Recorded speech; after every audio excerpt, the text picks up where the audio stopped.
Voilà. Donc ça c'est dit, c'était vraiment pas une vanne, donc je viens de Côte d'Ivoire. Et puis je suis très fier de venir de Côte d'Ivoire. Vous savez, moi mon père il est arrivé en Côte d'Ivoire, à la base il partait en France. Et ça a été très dur pour nous de l'apprendre quelques années plus tard. Il est arrivé en Côte d'Ivoire, il m'a dit quand je suis arrivé, c'était une colonie française. Et on vient du Maroc à la base. Là, on est 4. Et je lui ai dit, mais comment tu es parti en Côte d'Ivoire? Il m'a dit, oui, quand je suis arrivé, c'était le drapeau de la France. J'ai alors, il m'a dit, moi, j'ai vu le drapeau, je suis rentré, moi, je croyais. Même les douaniers à l'aéroport, c'était des Français, hein. Tard, l'indépendance est proclamée, il me dit, je sors de la maison, je vois le bleu, blanc, rouge, il a changé de couleur. Il est devenu orange, blanc, vert, au début, j'ai dit, c'est le soleil. Il m'a dit, je suis sorti dans la rue, je vois les douaniers, j'ai dit, c'est pas possible que le soleil, il a fait tout ça.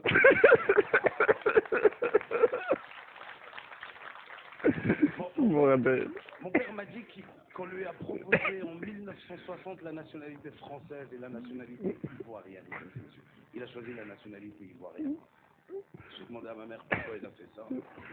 Elle m'a dit, je crois qu'il n'avait pas très bien compris la question. Mais attention, moi je suis très content aujourd'hui de vivre en Côte d'Ivoire. Vive les dards, le papa. Je suis très content parce que contrairement à tous mes amis qui sont passés là avant, qui font le tour de l'Europe, moi je fais le tour de l'Afrique et c'est complètement différent, je vous jure. On vit des choses en Afrique qui ne se passent qu'en Afrique et heureusement parce que vous n'êtes pas prêts, je vous jure. J'ai joué au Cameroun il n'y a pas très longtemps. Est-ce qu'il y a des Camerounais ce soir? J'adore Bruxelles. J'ai joué au Cameroun il n'y a pas très longtemps, je te jure, les Camerounais, ils sont magnifiques, ils sont expressifs. Tu joues au Cameroun, le public, il parle avec toi. Je suis en train de faire mon spectacle, à un moment, il y a un gars qui s'est levé de sa chaise, il m'a dit, voilà, tu as raison. J'ai moi-même vécu la même situation, d'ailleurs, je vais vous raconter. Pourquoi tu fais ça? C'est mon spectacle. Je suis allé jouer au Congo, mesdames et messieurs, j'adore. Ouais, il y a que ça en Belgique, c'est incroyable, hein. J'adore les Congolais. Pourquoi les Congolais, vous mettez I à la place de U et U à la place de I? Non, mais vous savez dire les deux, quoi. Mettez ça à la place. Je suis arrivé, il m'a dit, ne passez pas par là-bas, c'est un sens unique. Mais change ça. Première question qu'on m'a posée à l'aéroport de Kinshasa, il m'a dit, oh, je revois Lingala. J'ai dit, tu sais quoi? Il m'a dit, vous avez une arme sur vous. J'ai dit, non, il m'a dit, télé. J'ai dit, on va avoir besoin. J'adore les Congolais, c'est vrai. Je suis allé au Gabon, j'adore les Gabonais. Les Gabonais, c'est le seul être humain au monde qui te répond à une question par une question. Peu importe, tu dis au Gabonais, il est quelle heure, il te dit quelle heure tu veux qu'il soit. Je dis à un Gabonais, pourquoi quand on vous pose une question, vous répondez par une question? Il m'a dit, qui t'a dit ça? J'ai abandonné. Moi, je viens de Côte d'Ivoire. La Côte d'Ivoire est très différente de tous les pays d'Europe que j'ai pu visiter. Je le dis parce qu'à pas très longtemps, j'étais à Paris. Mon téléphone a sonné. J'ai dit oui, allô chérie. Le taxi, j'étais dans un taxi. Il a compris que j'allais parler avec ma femme. Il a mis des boules pièces dans ses oreilles. Ça, c'est pareil. Ça s'appelle avoir de la discrétion. J'étais à Abidjan, j'ai dit oui, allô chérie, le taxi, il a baissé le son de la musique. Non seulement il écoute ta conversation, mieux, il participe à ta conversation. J'ai dit, ah, tu rentres pas chérie? Tu rentres à quelle heure? 23h, tu fais quoi? Tu places des dossiers, il était à côté, il m'a dit, un mois. J'ai dit, pardon, il m'a dit, un mois. On ne classe pas les dossiers jusqu'à 23h, mon petit. C'est toi qui l'as classé. Elle est avec son dossier. C'est des fous, je te jure. Oh putain. Je suis allé à Londres. C'est ma fille de bonheur, ce mec-là. J'ai adoré Londres. Ça m'a étouffé, là. Parce que j'ai pas eu la chance de rentrer totalement dans Londres. Ça s'est pas très bien passé à l'aéroport. Je suis arrivé, j'ai mis mon sac dans le scanner à bagages. Il m'a dit, please, mister, we won't check the bag. Il voulait fouiller mon sac. Bon, moi, tu vois, j'ai vu deux personnes qui sont passées avant. Tu n'as pas check the bag. Bon, je me dis, ma barbe, elle n'a pas beaucoup joué en ma faveur. Donc, je lui ai dit, you can check it. But don't worry, you will not find any bomb inside. Ça veut juste dire il n'y a pas de bombe. Mais lui, il n'a pas entendu la phrase. Il a entendu bombe. Il a fait 2 pas en arrière. We've got a situation Je lui dis, wow, it's a joke, I'm comedian. Il m'a dit, you can't joke with that, mister. Et là, il y a mon côté ivoirien qui est remonté. J'ai dit, hey, faut pas crier sur moi, hein, tu es malade? Mais you can't joke with terrorists. Il y avait 40 personnes autour, ils ont fait terrorists, oh my god. Ils m'ont fait rentrer dans une pièce. Il y avait une télé qui me filmait, BFM TV, je sais pas si vous connaissez, téléchargé comme de Daesh. Ils m'ont fait rentrer.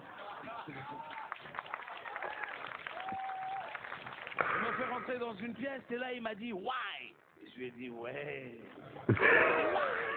J'ai dit ouais. Il m'a dit why did you say it? Parce qu'il n'a pas le droit de dire bon. Donc moi je m'amusais, je lui ai dit what did I say? Il m'a dit stop that shit now. Et là j'ai été énervé, je lui ai dit I didn't say anything. I only say there is not any fucking bomb inside. On m'a électrocuté. Je me suis réveillé dans l'avion, direction la Côte d'Ivoire. Comment j'ai su que je partais en Côte d'Ivoire? C'est l'hôtesse de l'air quand elle m'a parlé. Elle m'a dit hey, tu es levé, tu t'emmènes là, tu veux manger? Je suis arrivé. Je suis arrivé en Côte d'Ivoire, mesdames et messieurs, fatigué, énervé. Le policier qui me voit, il m'a dit hey, petit, il y a quoi dans tes bagages? Toute la rage que j'avais accumulée à Londres, je l'ai versée sur lui. C'est pas bon de se mis. Tu connais Kalash, il y en a. C'est ça dans ma valise, lui, il a fait le péter la Côte d'Ivoire. Tu connais Kim Jong-il, lui-même il est...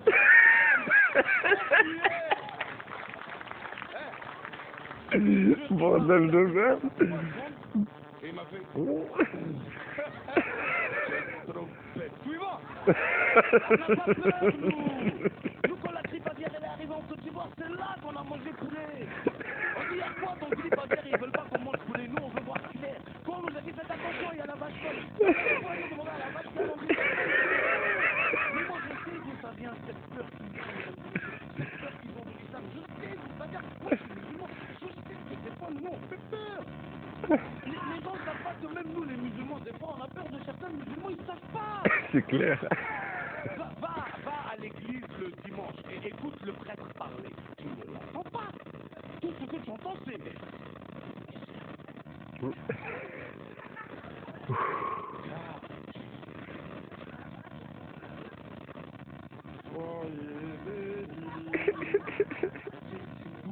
Va chez nous à la mosquée.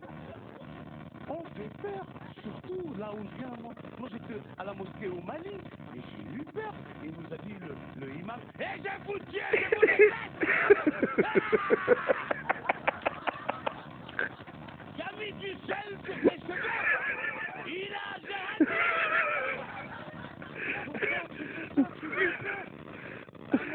il nous a dit, vous croyez que ceux qui vont s'éclater aux États-Unis là, c'est des musulmans? Non. On dit que l'islam est une religion qui fait peur. Moi, je fais peur. Non. Vous croyez que la foi là, c'est quoi? C'est d'avoir une barbe. J'ai une chèvre à la maison qui a une barbe. Est-elle musulmane?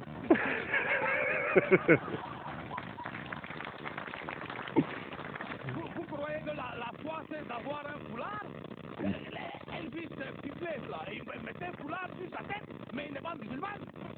La foi, mes frères. Et quand il a touché comme ça, il a son portable,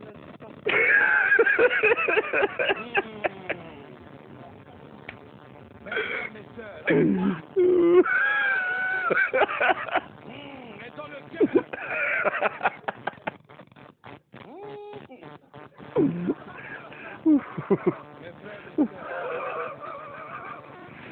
sœurs. L'enfant peut-être pas tout. Mes frères, mes sœurs.